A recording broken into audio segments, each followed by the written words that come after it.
ஓம் ஸ்ரீ மகாபெரியவா சரணம். தெய்வத்தின் குரல் இரண்டாம் பாகம். தலைப்பு வேதமதம், சந்தஸ், வேதத்தின் பாதம். அத்தியாயம் 90. சந்தஸ் சாஸ்திரத்தின் உபயோகம். ஒரு மந்திரம் உருவான பின் அதன் சரியான உச்சாரணத்துக்கு ரட்சையாக இருப்பது சிக்ஷா சாஸ்திரம். ஆனால் அந்த மந்திர ரூபமே சரியா என்று பார்ப்பதற்கு ரட்சையாக இருப்பது சந்தஸ் சாஸ்திரம்தான். மந்திர ரூபம் தப்பாக வரவே வராதுதான். ஏனென்றால் அது ரிஷிகள் யோசித்து யோசித்து பண்ணினதே இல்லை. பகவானே ஸ்புரிக்க வைத்தவைதான் மந்திரங்கள். அதனால் பகவத் சிருஷ்டியில் மனுஷ்யன், மிருகம், மரம் ஒவ்வொன்றும் இப்படித்தான் இருக்க வேண்டும் என்று நியதிப்படி தாமே சரியான ரூபத்தோடு உண்டாகிற மாதிரி மந்திரங்களிலும் சந்தம் தானே சரியாகத்தான் இருக்கும்.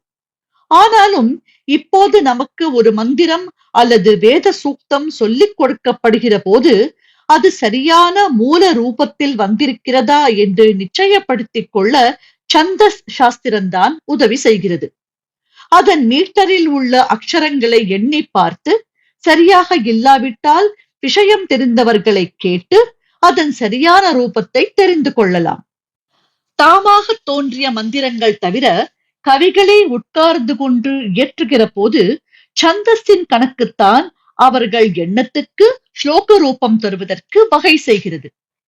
பாட்டுக்கு தாளம் மாதிரி ஸ்லோகங்களுக்கு சந்தஸ் என்பது. இப்படி ஒரு கணக்கில் கொண்டு வருவதால் தான் நிர்ணயமான ரூபம் கிடைக்கிறது.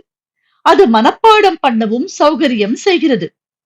ஆனால் எதிலுமே கட்டுப்பாடு வேண்டாம் என்கிற நவீன சமுதாயத்தில் கவிதைகளுக்கும் மீட்டர் வேண்டாம் என்று மனம் போனபடி பண்ண ஆரம்பித்திருக்கிறார்கள். கட்டுப்படுவதிலேயேதான் பெரிய சுதந்திரத்திற்கு வழி இருக்கிறது என்று இந்த நாளில் தெரியவில்லை. வேதத்தில் ஒரு அக்ஷரம் கூட கூட்டவும் குறைக்கவும் முடியாதபடி மூல ரூபத்தை ரட்சித்து தருவது சந்தஸ் சாஸ்திரம்தான். ஆத்மார்த்தமான வேதத்தில் ஒரு சப்தம் கூட அதிகமாகவோ குறைந்து விடவோ அனுமதிக்க கூடாது அல்லவா? ஓம் ஸ்ரீ மகாபெரியவா சரணம். ஜெய ஜெய சங்கரா, ஹர ஹர சங்கரா.